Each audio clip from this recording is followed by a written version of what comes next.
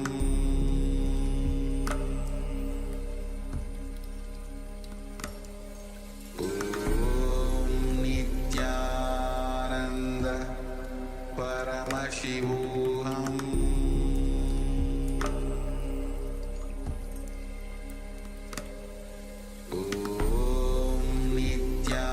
Nithyananda Paramashivoham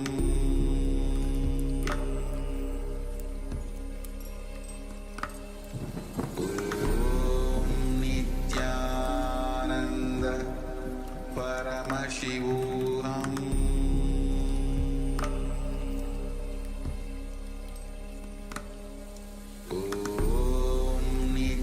Nithyananda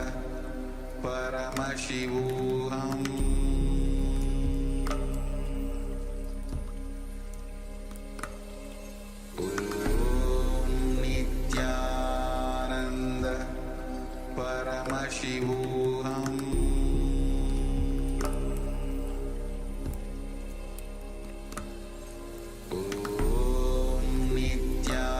Nithyananda Paramashivoham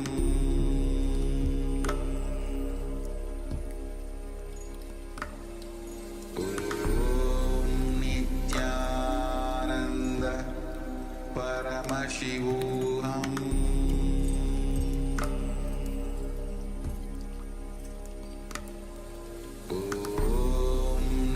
Nithyananda Paramashivoham Nithyananda Paramashivoham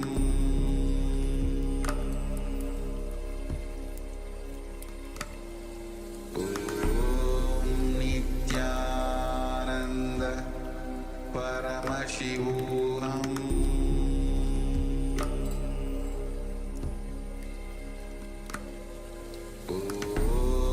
Nithyananda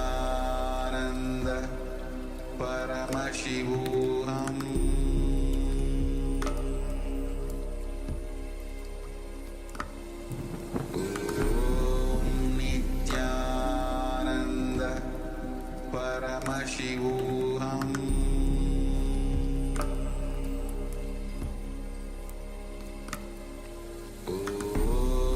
Nithyananda Paramashivoham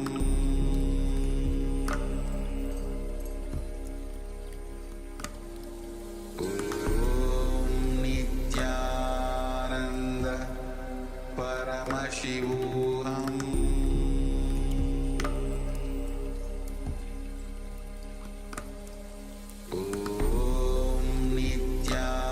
Nithyananda Paramashivoham. Yes. Now, all of you slowly relax from the power manifestation and start the verification process by once again checking the body temperature of yourself. If you have been manifesting the power on you, or if you have been manifesting the power on your partner, you can check the body temperature once again. And please let us know in the Zoom chat if there has been any increasing or decreasing in the body temperature. So I request the participants to continue the verification for the next few moments.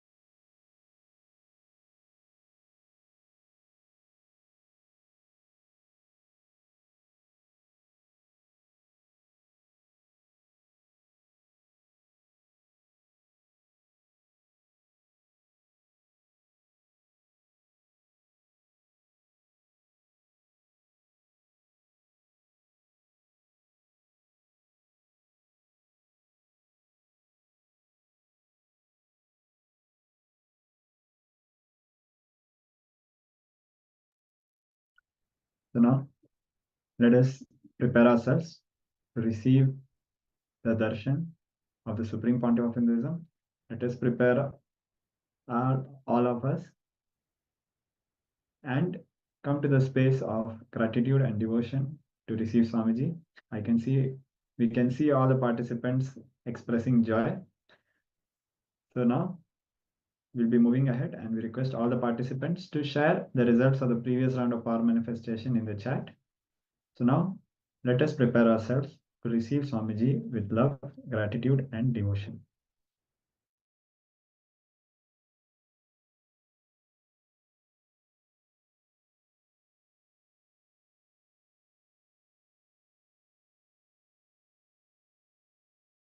That is why Paramashiva comes in his ferocious form, in his ultimate ferocious form, as Sarabeshwara, as Simhagna Murti. Actually, every one of you that are here today, any delusion you are stuck in, any delusion, any aspect you are stuck in, today's darshan, where Swamiji will be manifesting as Simhagna Murti and Kurma Samhara Murti, the ferocious forms of Paramashiva. Literally, all delusions that you are stuck in, knowingly, unknowingly, consciously, unconsciously, he will liberate you from all of that today. Can I request all the participants to please come on the camera and settle down? Yandam Manita Razdan, Maluhyamona, Malusivong, Yandam. I request all the participants to please come on the camera. See, understand, darshan is the most sacred space. Whenever you experience, whenever you manifest a space of you sitting in the darshan, understand, even beyond your ability, capability, all of that, Paramashiva, as Swamiji, showers you with the grace. There's a very beautiful story where one day Narada, right? Narada Maharishi is walking and he's going up, he's on the way to Vaikunta.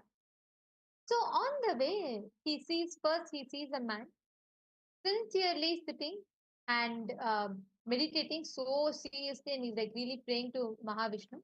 And Narayana is Narada is very curious, so he goes to that and he says, like, I'm going to Mahavishnu. Is there something you want me to convey to him? Looks like you've been praying to him. Do you want me to convey to him something? And then this man says, oh yes, you're going to Mahavishnu. I have been praying to him for so many years together, and I just want his darshan. Just ask him when he will give me darshan. That is enough. Narada says, all right, sure, I'll take your request forward. He continues to walk. A little while ahead, he sees another man under a tree, and he's like, that man is like jumping and dancing, and he's singing Harinarayana, Harinarayana, and he just keeps jumping around and dancing. So Narada is like very curious. He's like, this man, he's like a madman, he's jumping and dancing. So he goes to him and he says, look, I'm going to Narayana. Seems like you're in ecstasy, you're singing Narayana's names. Is there something that you want me to convey to him? Then this man says, yes. I just want to know, will Narayana give me darshan? Please, can you ask him if he'll give me darshan? And just if you can tell me when I'll get his darshan. Narada says, sure, I'll tell him. And then he goes further. And the time passes by. Narada is coming back on his way. First, he meets the guy who's sitting under the tree. So the man asks him, hey, did you ask Narayana? What did he tell you? So Narada tells, Narayana told, surely you'll get the darshan. He told, after 4 more lives, he'll give you darshan. After those many number of yugas or lives, he'll give you the darshan. Then this man is like, oh, this thing. He said, what? I'm already doing penance for so many years. What do you mean Narayana will not come and give me darshan? He gets frustrated. He gives up. Narada continues further. And then Narada asks him, the man who's jumping and dancing, he asks Narada, did you ask Vishnu? Did he say anything to me? Did you speak to him? Then Narada says, yes, I asked him. And he tells, Vishnu told, for as many janmas, lifetimes as there are number of leaves in this tree, after those many lifetimes, you'll get the darshan. This man, Narada was expecting he will be even more frustrated than the other fellow because for him only 4. Here it is like few millions. Then this man, he immediately starts jumping even more and dancing. Narada says, what? Are you not shocked? He says, no, why am I shocked? I am so happy. I have gotten an assurance from Narayana, he'll give me darshan. That is enough to me. That very moment, lightning strikes, all the leaves in the tree falls down. Narayana appears and gives the darshan to this man. Understand, darshan, the happening of divine, is so profound, so unique. It does not happen based on any of the qualifications. It does not happen based on any of the give and take, any of your qualifications. No. It happens purely based on the grace of one. You just need to experience that deep phase of gratitude, feeling connection, however you call it. That space you experience during the darshan. So today, all of us are going to be receiving the darshan. Paramashiva manifesting a Simhagna Murti, literally that ferocious manifestation. So any prayer, anything you want to ask today, any delusion, you feel you're stuck in any kind of a Maya, you really want to break free. There may be some things you are struggling with, which you feel is beyond your capability. You're trying, it's not happening. Today, during the darshan, post all your prayers to Paramashiva in his ultimate manifestation as Simhagna Murti. Any delusion that you are facing, any type of Maya, all of us today have learned what Maya matrix is and how it affects us in all different ways, in all different forms. And if you have the will now to break free from that Maya, you can put your prayers in darshan. And during the darshan, Bhagavan Simhagna Murti, manifesting through Swamiji, manifesting in his very embodied form, will bless you, manifesting and manifest through you to break that Maya and liberate you completely. And now we are all going to be preparing ourselves to receive the darshan. I request all the participants to please settle down. Is most important during darshan is the space that you are in. Do not lie down, do not talk, do not move around. Sit in one place. Prepare your whole inner space with deep receptivity. Please sit straight. Let us all prepare ourselves to enter into the darshan. Please enter into that meditative state. Close your eyes.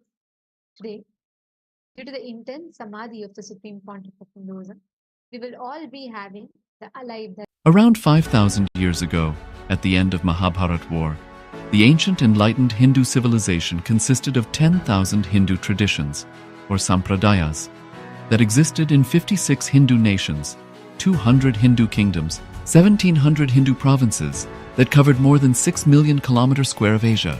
The Supreme Pontiff of Hinduism, SPH, Bhagavan Sri Nithyananda Paramashivoham, is the reviver of KAILASA, this ancient enlightened Hindu civilizational nation. KAILASA is an unbroken cultural, religious, historical, civilizational, and sovereign continuation and revival of multiple of these historical Hindu sovereign states and Hindu ecclesiastical entities. The unbroken continuity of these ancient Hindu nations through KAILASA results in the legal recognition of KAILASA as per the international customary law, particularly the doctrine of continuity. The international law, the doctrine of continuity, implies that upheavals and revolutions within a country, changes in government, territorial adjustments, measures taken during military occupation, or other internal transformations do not negate the existence of the country, do not affect the legal personality and international obligations of the country or state. The Vienna Convention on Succession of States in respect of treaties, 1978, addresses these principles of the doctrine of continuity as it outlines international law during situation of state succession or continuation. International law recognizes a state's legal personality by recognizing its identity. This perspective extends even during the period when the given state or country is annexed or occupied by a foreign power. Even in such cases, the legal personality of the state is considered to persist, enabling its subsequent re-establishment. Historical examples dating back to the 18th century include cases like Portugal and Genoa that were re-established after the Vienna Congress of 1815. More recent examples include countries such as Poland, Ethiopia, Czechoslovakia, Albania, and Austria that were re-established after World War II. Even when a nation is deprived of its territory, the nation continues to exist. Its sovereignty and international legal personality continues to persist. The Dalai Lama, as the spiritual and temporal leader of Tibet, exemplifies this principle. In 1959, the Dalai Lama was exiled and forced to flee. Despite the challenges faced, the Dalai Lama continues to advocate for the preservation of Tibetan culture and garners worldwide support for Tibetan autonomy on the global stage. Similarly, from 1309 to 1376, the Pope of Catholicism had been in exile in Avignon. Despite this, he was recognized as the head of state as well as head of the church and given full privileges of the position after their return to Rome. Even in 1861, much of the papal territories had been lost, leaving the Pope with no sovereign territory other than the papal residence and related buildings. Yet his temporal powers were still acknowledged. He was recognized as a head of state, and later, the Lateran Treaty of 1929 formally re-established papal sovereignty over the Vatican City. The Sovereign Order of Malta further exemplifies this principle, retaining international recognition as a sovereign entity despite the permanent loss of their territory upon Napoleon's invasion in June 1798. Despite such permanent loss of territory, the sovereignty and the international legal personality of the Sovereign Order of Malta continue to persist. Much later in 1894, the order settled in Rome and acquired two properties, the Magistral Palace and the Magistral Villa that received extraterritorial status. Today, the order maintains diplomatic relations with 112 countries, issues its own diplomatic passports, currency, stamps, and vehicle registration plates, and has been granted observer status in the United Nations. All these examples of state re-establishment illustrate the principle of continuity of states, as per international law, that a state's legal personality persists over time. A nation continues to exist even after a complete loss of territory. A far more striking example is of the oceanic countries, which are under the threat of their entire nation being drowned and submerged due to rising sea levels owing to global warming. In response to such existential threat of climate change, Pacific Island nations, including Tuvalu, have enacted constitutional amendments and made international declarations affirming that their nation and their sovereign rights will continue to persist, despite their entire territory being lost to the sea. This proactive stance is highlighted in the Constitution of Tuvalu Act 2023 and the Pacific Islands Forum Declaration of 2021. The Supreme Pontiff of Hinduism, Bhagavan Sri Nithyananda Paramashivoham, through the line of succession is the present 203rd Emperor of the Hindu Sovereign Kingdom of Surangi Samrajya. He was crowned on the 31st of December 2004 at the age of 26. Thus, by very same principles of the doctrine of continuity, through which the international legal personality of Portugal, Genoa, Poland, Ethiopia, Czechoslovakia, Albania, Austria, Vatican, Tibet, Sovereign Order of Malta, and several other nations has been recognized despite having undergone a period of exile, annexation, occupation by a foreign power, or despite loss of territory. The SPH Nithyananda Paramashivoham, through well-established legal and historical facts about the Hindu sovereign state of the Surangi Samrajyam, derives all sovereign rights and powers of the royal lineage of the Surangi Samrajyam as its 203rd sovereign emperor from his inheritance and continuation of the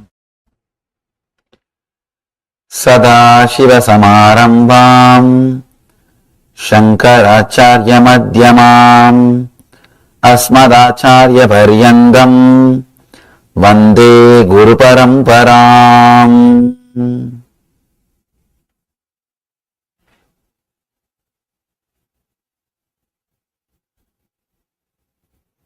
I welcome you all with my love and respects. Today's subject, the power of sound.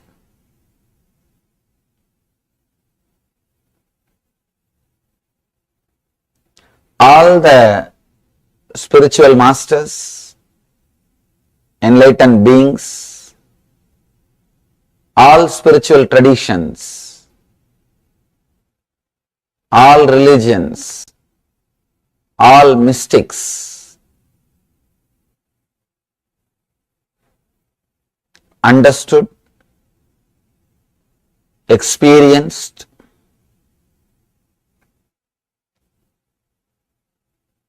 the power of sound.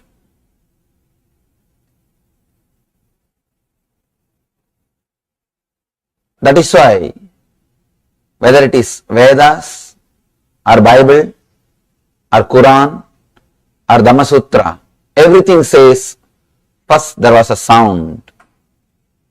From sound, everything is created. There are so many scientific researches proves the whole thing can be reduced just to vibrations, just to sound vibrations.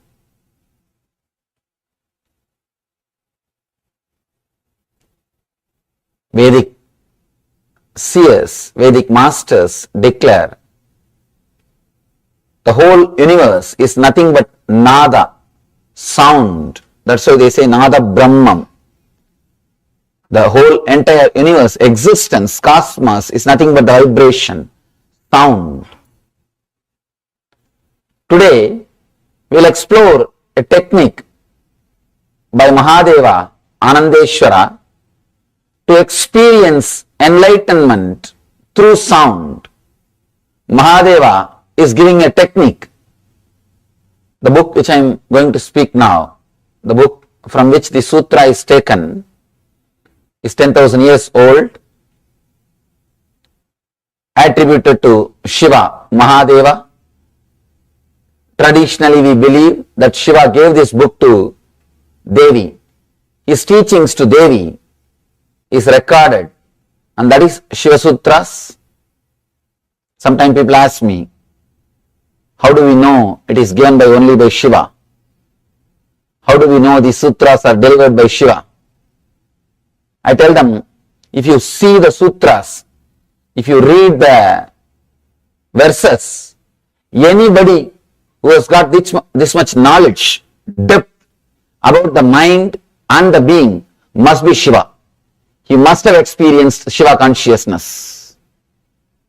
Understand, Shiva or Buddha is not just a person, it's a state of a being.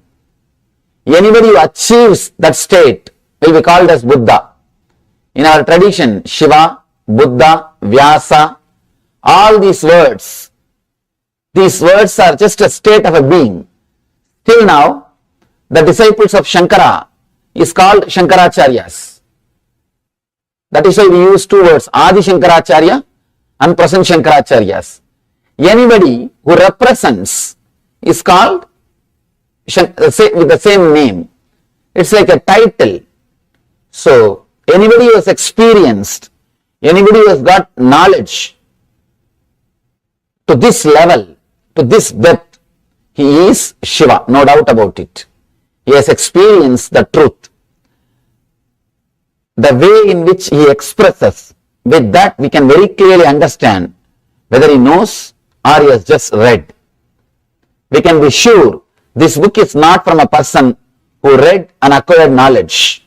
This book is from a person who has experienced, because he is giving solutions for all possible problems. He is giving solutions for the human beings who lived on the planet Earth, who are living on the planet Earth, who are yet to come. He is giving keys to open all doors. Today we will explore his technique, his meditation technique to achieve enlightenment, higher consciousness through sound. Almost all the enlightened traditions, all the enlightened masters and the traditions created by them have worked on the sound. Sound is one of the important methods to awaken the higher consciousness in you. In the East, language is not used just to convey a particular meaning, a logical concept. The language is used for transmitting vibrations also. That is why we call Sanskrit. The word Sanskrit means refined, purified. The Sanskrit is not just linguistic, it has got phonetic importance also. Sanskrit is not the language just to convey a logical concepts, few words, few ideas which you think. It has got phonetic importance also. That is the reason no Veda mantra can be altered. Sometimes you may feel if you use some other word, the meaning will be more sharper, more clear, but you can't change the word. Even if you think, I think this word can express the truth in a much better way. I think this word can take us to more deeper level. Even if you think that way, you can't change the word. The Vedas, the Sanskrit verses are repeated same way. The other day I was reading a research report about so many different scriptures. The researcher says the less corrupted book on the planet Earth is Vedic scriptures. Less corrupted. Just because our devotion to the literature, with no printing media, with no other preservation system, except listening, except listening and repeating, there is no other preservation method for last 10,000 years, at least 10,000 years. The Vedic books, truths have been preserved without corruption. Even if some masters write commentary, they will say very clearly, this is mantra, this is my commentary.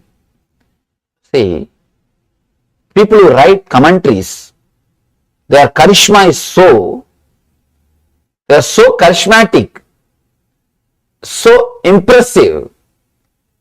If they just alter few words, nobody will oppose. Nobody will oppose. But no master dare to do that. That's the greatness of our masters. They have done text torturing. They have interpreted in their own way. But nobody had the courage to touch the original sutras. Whether it is Shankara, or Ramanuja, Madhva, or Bhamati, any Vachaspati Mishra, or Atmananda, you can name thousands of masters. One more important thing, each one of them are expressing their own ideology. Commentaries are given just to convince people that what I am saying is supported by these great masters. Understand?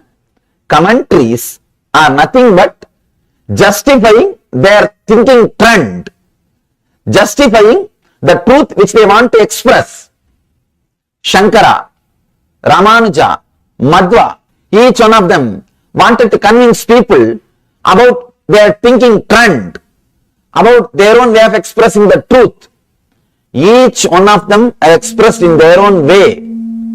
Each one of them were expressing in a different way. And if you see a little deeply, it will be funny. Sometime the same sutra, how many different meanings it can come, how many different meanings can be derived, can be taken out from same sutra, from same verse. Sometimes not only it will be funny, it will be horrible. Really, I am telling you some of the insider secrets. These are all some of the insider secrets. You will be surprised.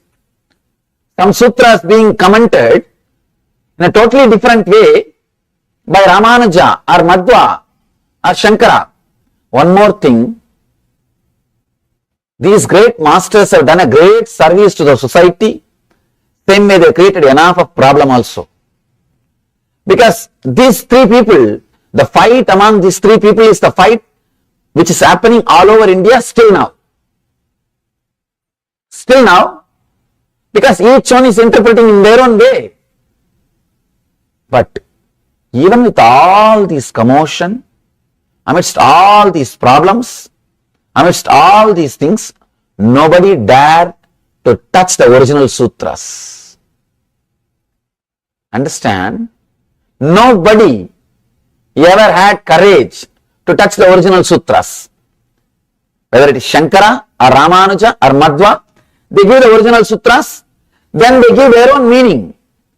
They interpret words, they take out some words, they add some words, they give their own meaning, they present in their own way, everything they do, but in their commentary, never in the original sutras.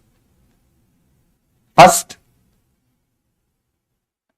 Shankara writes Bhashya, commentary, that's why it's called Bhashyakara. Then Shankara's disciple writes Vartika. Sureshwaracharya is called Vartikakara, means commentary on commentary. And the next comes Tika. Tika means commentary on commentary on commentary. By the time truth is lost. It's like there's a beautiful Zen story. Tea was kept in a cup. Somebody drank the tea, washed the cup, poured that water in another one cup. That guy drank that cup, that water, and washed that cup and poured that water in the third cup. And the third guy, he is drinking the water. What smell or what will be the connection between this water and that original tea? That is what will happen when you read the commentary of commentary of commentary. But the beauty is, not a single master had courage to touch the original sutras. Because they all know it has got phonetic importance also. It is not just linguistic. It is not created just to convey a logical meaning. It is beyond. See, if a language is created just to convey a concept, you can develop, you can change the words, you can use better expressions. In course of time, you can remove some words, add some words. But the Vedic scriptures are not just created to express a concept, to express an idea, to express a logical sentence. It is created to transmit vibrations also, because our seers, our masters know the power of sound. They know the power of sound. It was never altered. And one more thing, it will be very funny, even the grammatical mistakes made by the rishis, the grammarians or the pandits, intellectuals, were not allowed to change. See, if an enlightened being, when he speaks, he may make some grammatical mistakes. Pandits are not allowed to change that. Naturally, the disciples will be pandits. It's a trend from day one. High intellectuals will be disciples. The fellow who is innocent, who doesn't know the language, who is not a big orator, he will be the master.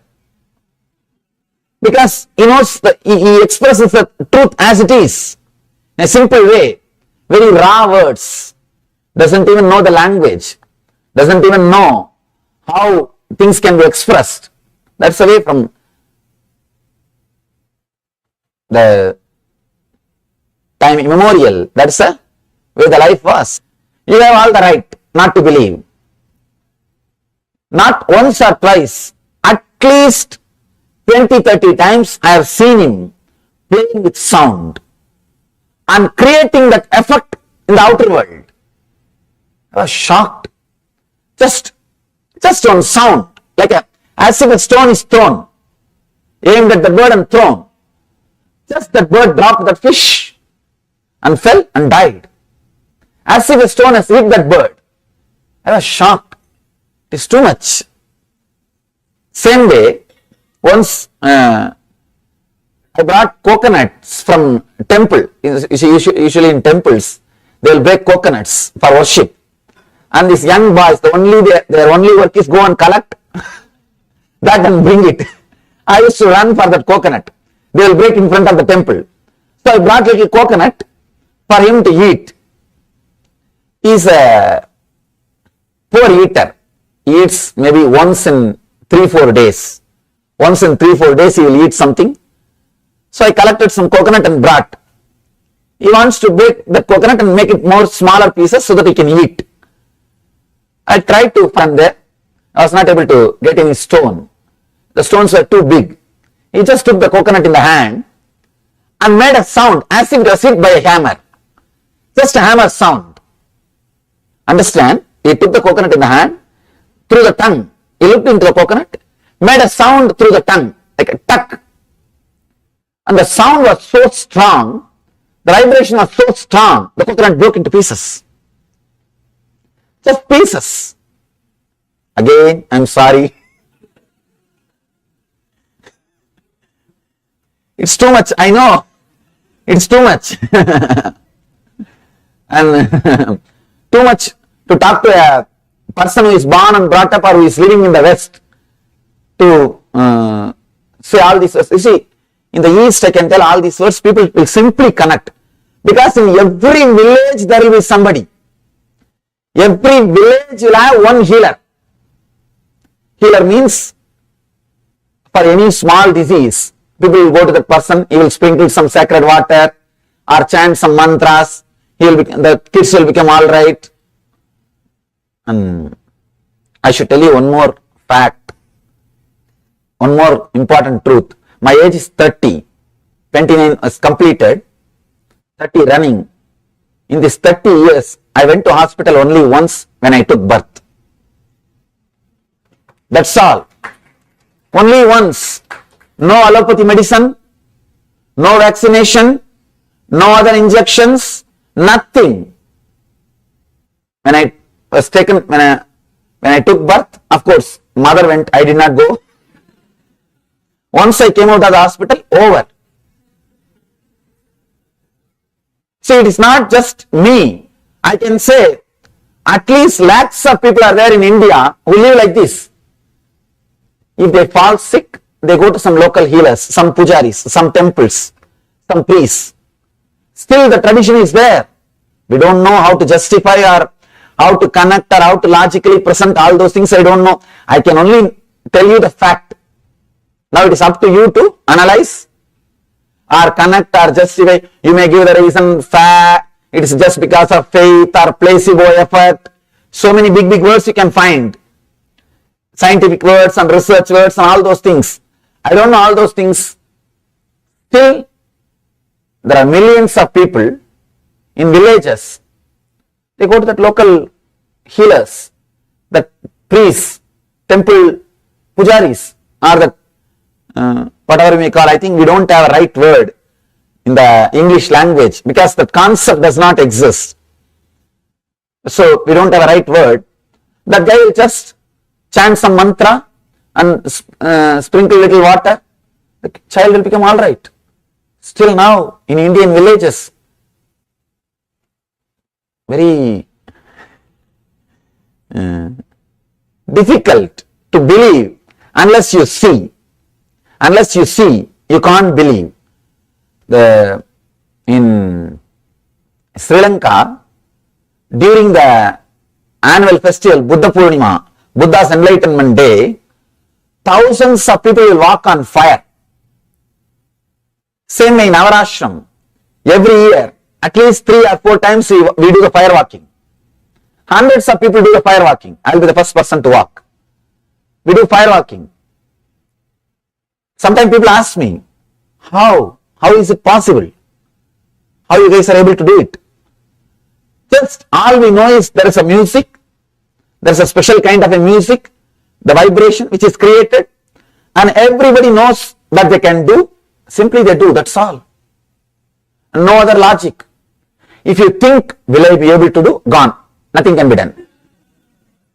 I tell them, no, don't walk. No, you are not allowed. Whoever asks, Swamiji, can I do? No, you can't do. Forget about it. And whoever knows, I can, you can do. Please walk. Somehow you know it. That's all. It just clicks. That very sound, when the vibration is created, they are made to meditate for 10 days before they do the firewalking. In the 10 days, their body and mind is prepared with chanting, vibration, meditation. They create a peaceful thoughts. Let me be in peaceful. Let my body and mind be completely integrated.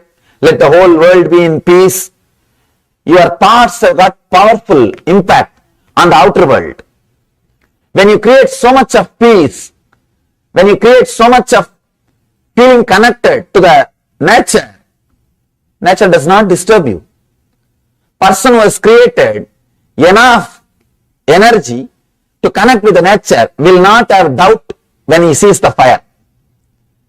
I'll be standing there just to filter. If I see little fear in their eyes, I tell them, no, you can't. If somebody walks with doubt, he gets hurt. If the person does not have any doubt, he is very clear. I know, I can do. He never gets hurt. He never gets hurt. It is a simple feeling connected. Just something clicks and you are there. Nothing happens.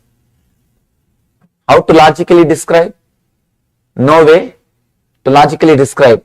Something happens, that's all we can say. There is no logic. Participatory, a one-day experiential meditation program by Paramashivoham Nithyananda. On the days he is in the Bidadi ashram. Experience good health, mental well-being, spiritual growth, economic prosperity, and living enlightenment. July 8th and 9th, July 19th to 23rd, August 18th to 31st, September 1st to 8th.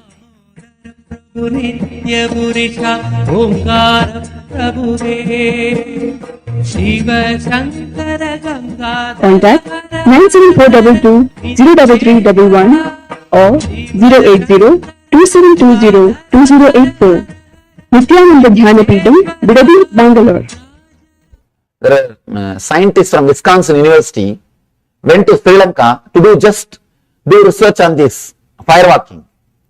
How this is possible? It's not just 5 feet or 10 feet. Understand, 60 feet.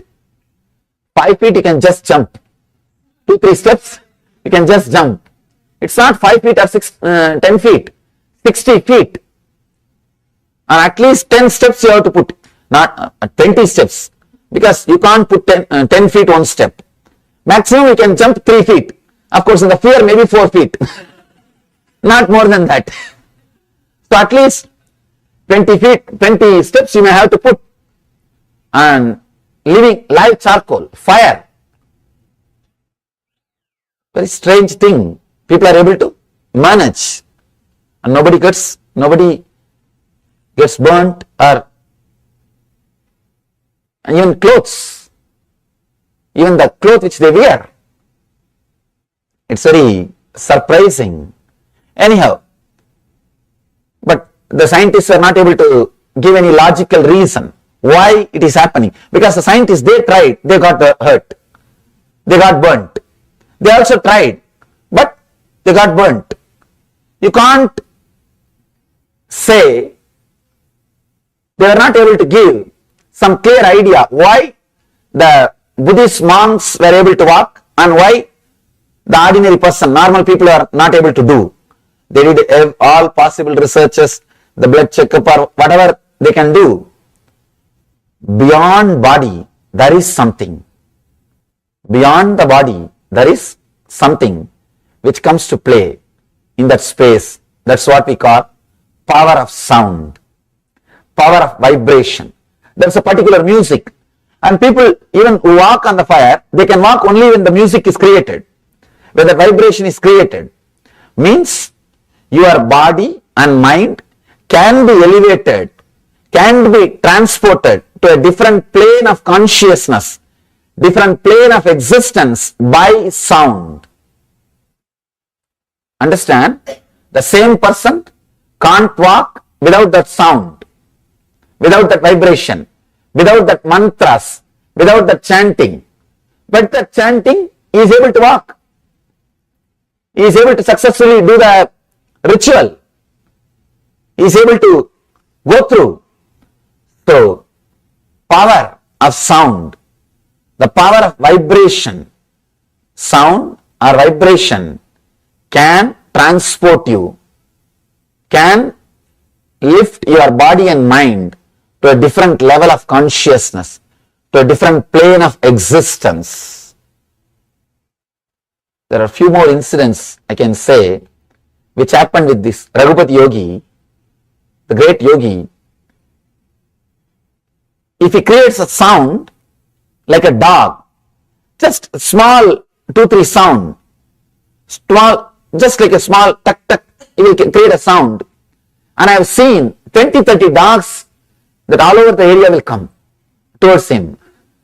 Whenever people bring food for him, he will eat little bit and throw everything else to the street dogs and all the animals which is living there.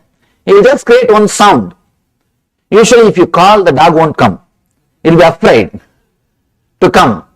He will be afraid to come. And you can drive the dog out, but you can't call it. Driving is possible, you can throw stones or shout, it will run away. You can't call. But I have seen, he will create a small sound.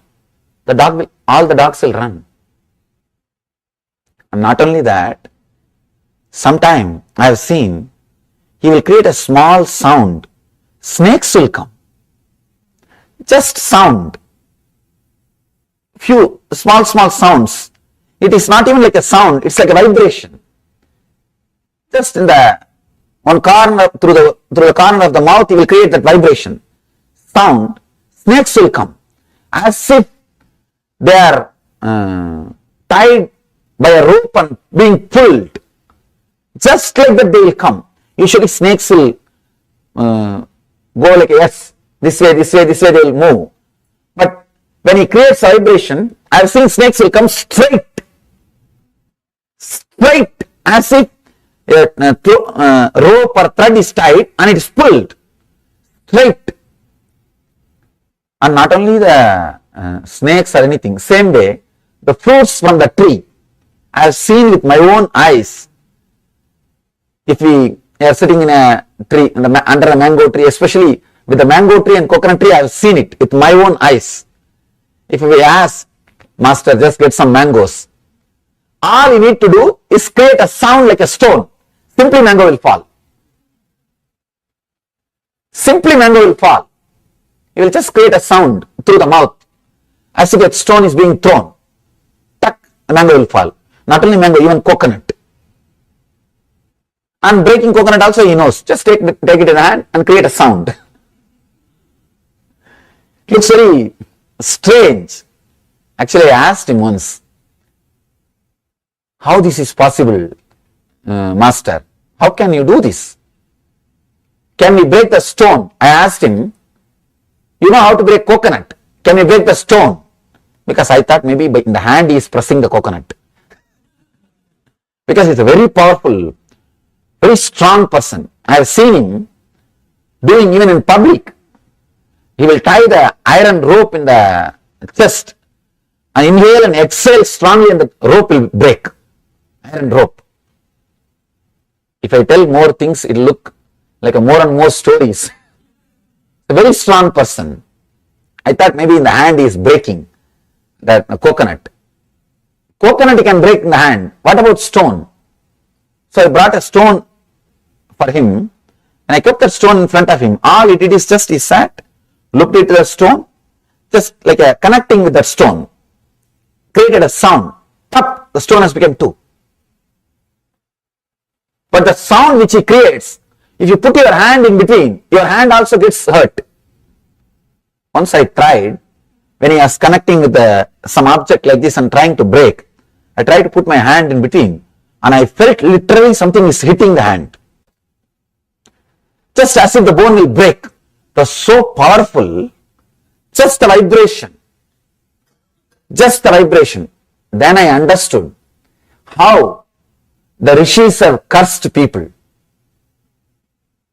See, you have a story, lot of stories, like Vishwamitra cursing somebody, Durvasa cursing somebody, Vasishta cursing somebody, these Vedic rishis cursing somebody. I was not able to relate. How can somebody say a word and it will become reality? when I saw this, I was able to relate. I understood, oh God, it would have been truth. Just a word, it can kill somebody. Just a sound. The old masters, Vedic masters, can just turn the whole life because they know the power of sound. They know how to use it. They know how to use sound particles. See, in course of time, Gita says, Yogo nashta parantapaha. The truth or the inner science is lost in course of time. Because we have lost the keys, we can't say the treasure never existed. Understand? Just because we lost the keys today, we can't say the treasures never existed. Just because we did not experience these things, just because we did not get the right key, we have not tried in the right way, we have not experimented or experienced, we can't say the treasures did not exist. It existed. The truths existed. It was there. It was there.